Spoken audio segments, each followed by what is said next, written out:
mayam mayam ngasi ai among video ma poduna lakchare matam khara kuirabgi matungda ngasi gi makeup look sini mayam kari oiduna haibada hojikti Valentine's euredana ko hado mayam akhoi matam dadi ko aseng ma hairadi ko koi se Valentine's kai ka cham ta khangak tiaba ko Valentine's Day ko sumudi hamni na mudi ko haira sum taba ko haira hai khangak tiaba do khoi emne so khoi khungang da lai bani na ko ado mulo kai ta haidi Valentine's ama ma kai khangak te Valentine's numit ai ko idum imana bi ko hi dum imana bi kina ma tinda ma ga ma gulab ka na ya sum ko ya sa sum pina ya dum mai sa ya ba ko bantana ta ko ko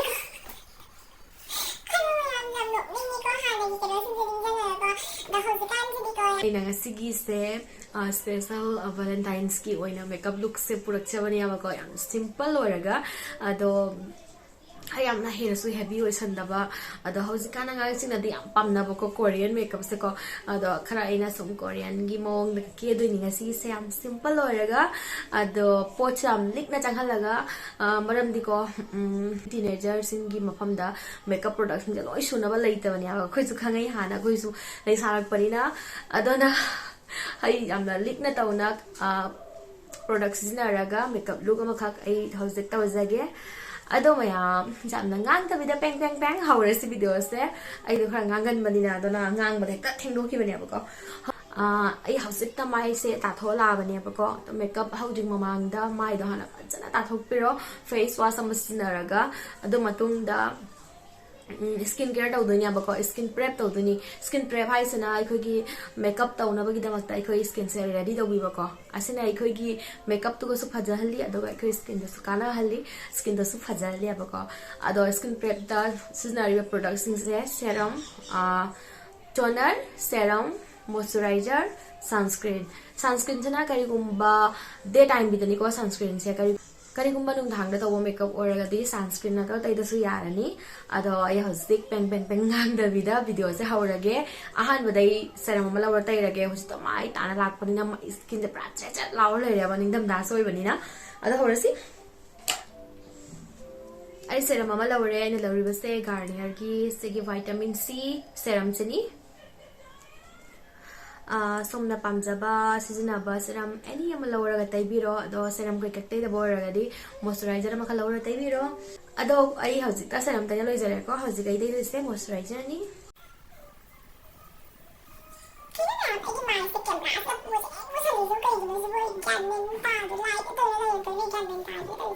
maya bi ngoi handak mai se ba chana uring chong abani ba si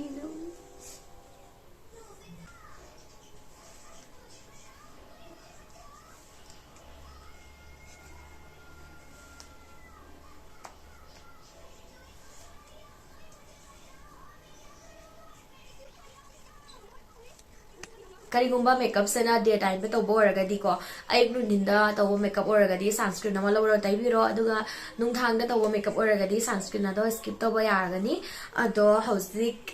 skin prep to lore ko makeup to bagi damak dai khoi skin je pura ready oire aduna hojik makeup horesi ko ahanu da lodoi se primer ni segi primer se mea Mars ki ya ko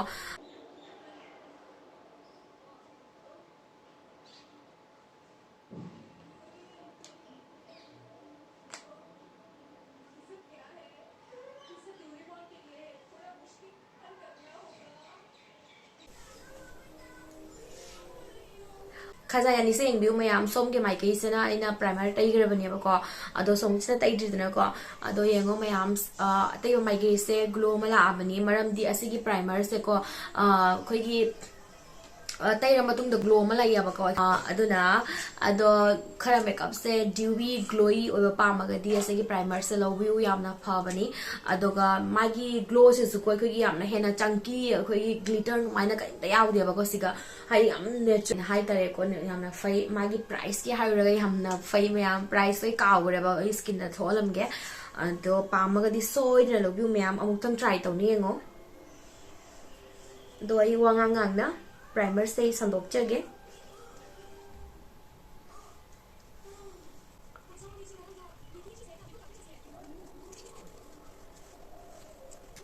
Hojik primer taina loire hojik ai concealer ama lauge ko agi mai se handak marak se ngo mayam uring gi ko uring myam chongak pagi ko dark myam tarabane ba duna concealer se mathau tai se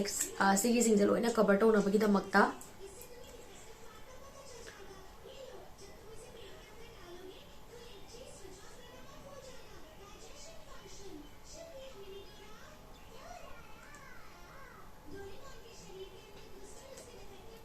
dark level area sing do mayam aduga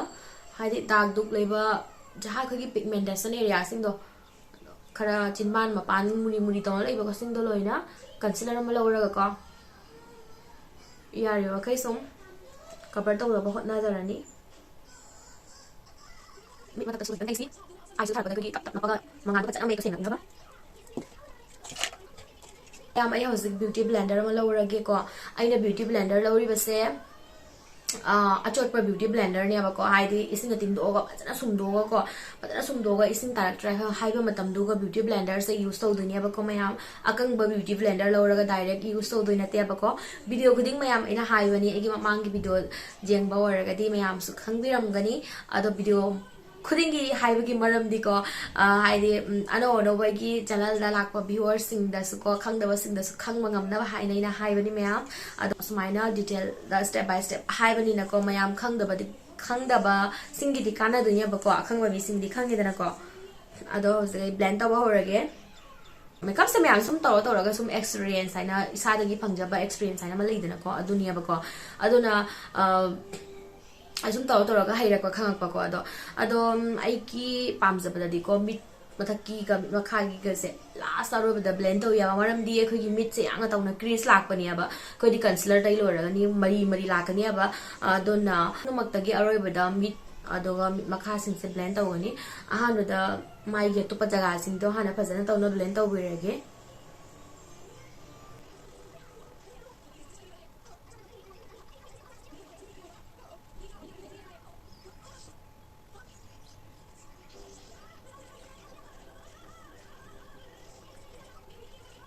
blend to what am the beauty blender do sumaina pairaga dep dep tawna sumaina bobo launa sumaina thabiu fujan biu haba ko hadi amade amada mafamada mafada sa chinga blend tawda to bigano admai already blend oi da bani ko hadi foundation ni loira ko tharak bani aduna beauty blender blend tawba hai tabo araga di agi mamangi step by step makeup sing do yengo mayam loi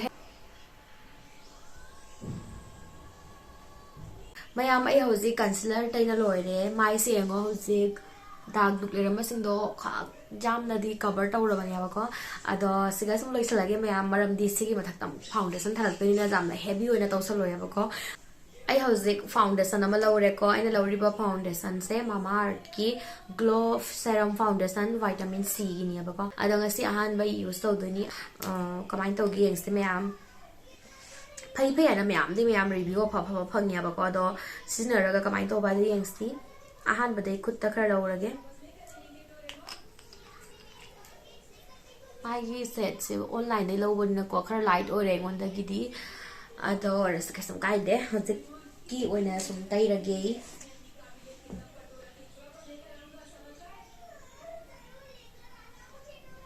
ahan badai to na lona sadok jage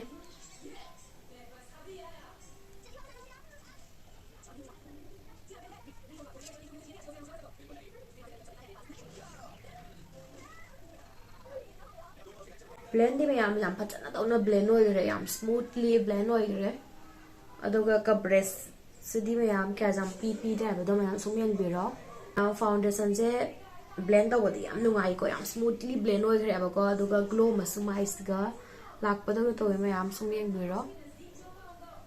ado coverage ki higher gadi mayam sigi se medium coverage high tai ko yam na hena full coverage bi ba do di pi ore ba ko ado ikoi na hatang ka sum hari amna chamna tawna keraga zum bazar na chapa khangde ama natural makeup kari khakta diko sigi se perfect oi gani amna fa gani aba ko ado daily sum ke ba pamba oraga su sigi se amna fa gani blend taw loi raga gi skin gi tone ga pra match oi gre ba ko myam yengo so is blend taw raga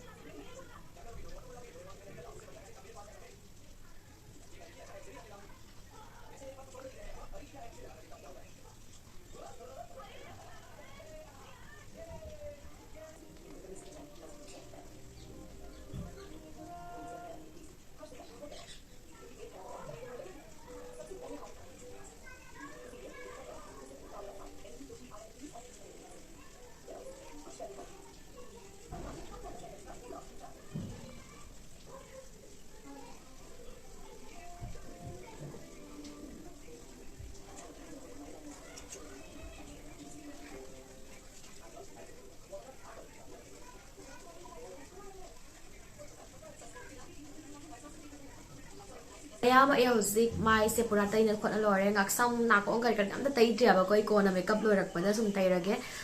ꯍꯧꯖꯤꯛ ꯄꯤꯁꯨꯝ ꯑꯃꯨꯛ ꯌꯦꯛꯂꯁꯤ switch ꯕ꯭ꯌꯨꯇꯤꯒꯤ ꯑꯥꯏꯕ꯭ꯔꯣ kit ꯑꯁꯤꯗꯒꯤ ꯄꯤꯁꯨꯝ ꯌꯦꯛꯑꯒꯦꯀꯣ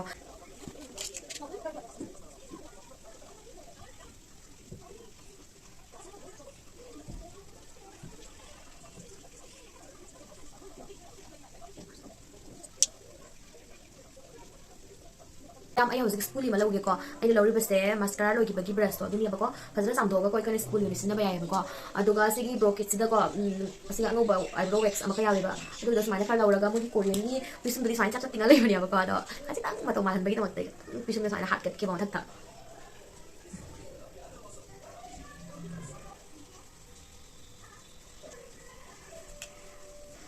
ꯃꯌꯥꯝ ꯑꯩ ꯍꯧꯖꯤꯛ lipstick ꯑꯃ ꯂꯧꯔꯦ ꯑꯩ ꯂꯧꯔꯤꯕꯁꯦ ꯖꯨꯗꯤꯑꯣꯒꯤꯅꯤ ꯁꯣꯝꯒꯤ ꯃꯐꯝꯗ ꯂꯩꯖꯕ ꯑꯦꯅꯤ ꯂꯤꯞꯁꯇꯤꯛ ꯀꯣ ꯀꯂꯔꯁꯦ ꯌꯦꯡꯉꯣ ꯀꯔꯤ ꯀꯂꯔꯅꯣ ꯌꯦꯡꯉꯣ ꯃꯌꯥꯝ ꯁꯤ ꯀꯂꯔꯁꯤꯅꯦꯕꯀꯣ ꯈꯔ ꯀꯔꯤ ꯍꯥꯏꯗꯣꯏꯅꯣ ꯈꯪꯗꯦ ꯈꯔ ꯕ꯭ꯔꯥꯎꯅꯤꯁ ꯄꯤꯡꯀꯤꯁ ꯑꯗꯨꯃꯥꯏꯅ ꯀꯂꯔ ꯑꯃꯅꯤ ꯃꯌꯥꯝ ꯑꯗꯣ ꯁꯤ ꯀꯂꯔꯁꯤ ꯂꯧꯔꯒꯦ ꯑꯍꯥꯟꯕꯗ ꯈꯨꯠꯇ ꯁꯨꯃꯥꯏꯅ ꯈꯔ ꯂꯧꯔꯒꯦ ꯑꯗꯨꯒ ꯑꯩꯁꯤꯒꯤ ꯂꯤꯞꯁꯇꯤꯛꯁꯤꯅ ꯑꯥꯏꯁꯦꯗꯣ ꯑꯣꯏꯅꯁꯨ ꯇꯩꯗꯣꯏꯅꯤ ꯕ꯭ꯂꯁ ꯑꯣꯏꯅꯁꯨ ꯇꯩꯗꯣꯏꯅꯤ ꯑꯗꯨꯒ ꯂꯤꯞꯁꯇꯤꯛꯁꯨ ꯊꯥꯗꯣꯏꯅꯤ ꯑꯗꯨꯅꯅꯤ ꯃꯌꯥꯝ ꯑꯩꯅ ꯍꯥꯏꯈꯤꯕꯗꯣ ꯌꯥꯝꯅ ꯂꯤꯛꯅ ꯇꯧꯅ ꯄ꯭ꯔꯣꯗꯛꯠꯁꯦ ꯁꯤꯖꯤꯟꯅꯗꯣꯏꯅꯦ ꯑꯩꯅ ꯑꯩ ꯍꯧꯖꯤꯛ ꯕ꯭ꯔꯁ ꯑꯃ ꯂꯧꯒꯦꯀꯣ ꯂꯧꯔꯒ ꯂꯤꯞꯁꯇꯤꯛꯇꯣ ꯂꯧꯔꯒꯦ ꯁꯨꯃꯥꯏꯅ ꯑꯗꯨꯒ ꯃꯤꯠ ꯃꯊꯛꯇ ꯇꯩꯕ ꯍꯧꯔꯦ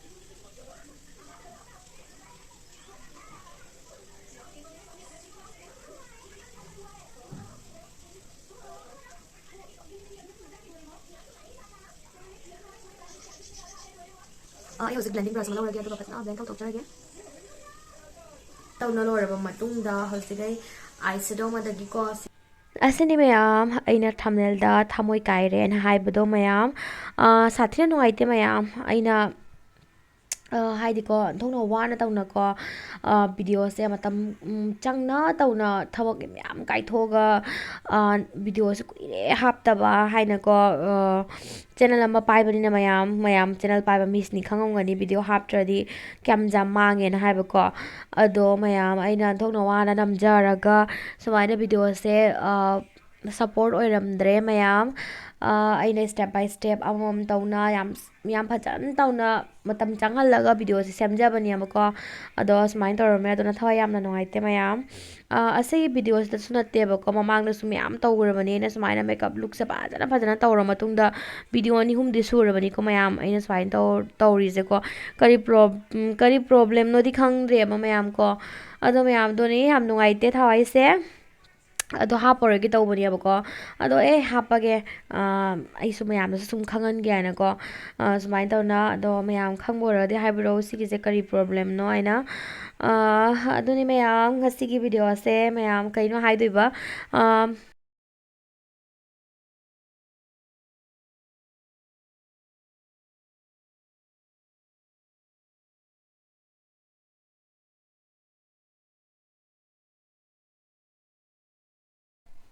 ꯉꯁꯤꯒꯤꯗꯤ ꯃꯌꯥꯝ ꯆꯠꯂꯒꯦꯀꯣ ꯃꯌꯥꯝꯅ ꯅꯨꯡꯁꯤꯕꯗꯨꯅ ꯑꯩꯒꯤ ꯚꯤꯗꯤꯑꯣꯁꯤꯕꯨ ꯂꯥꯏꯛ ꯇꯧꯕꯤꯔꯝꯃꯣ ꯑꯗꯣ ꯁꯤꯌꯔ ꯇꯧꯕꯤꯔꯝꯃꯣ ꯑꯗꯨꯒ ꯁꯞꯁꯀ꯭ꯔꯥꯏꯕ ꯇꯧꯕꯤꯔꯝꯃꯣ ꯃꯌꯥꯝ ꯃꯊꯪꯗ ꯀꯔꯝꯕ ꯃꯦꯀꯞ ꯂꯨꯛ ꯌꯦꯡꯅꯤꯡꯕ ꯑꯣꯏꯔꯒꯗꯤ ꯃꯌꯥꯝ ꯄ꯭ꯂꯤꯖ ꯀꯣꯃꯦꯟꯇ ꯍꯥꯏꯕꯤꯔꯝꯃꯣ ꯑꯗꯣ ꯉꯁꯤꯒꯤꯗꯤ ꯃꯇꯥꯡ ꯑꯁꯤꯗ ꯚꯤꯗꯤꯑꯣꯁꯦ ꯁꯨꯝ ꯂꯣꯏꯁꯤꯟꯖꯔꯒꯦ ꯉꯁꯤꯒꯤꯗꯤ ꯕꯥꯏ ꯕꯥꯏ ꯃꯌꯥꯝ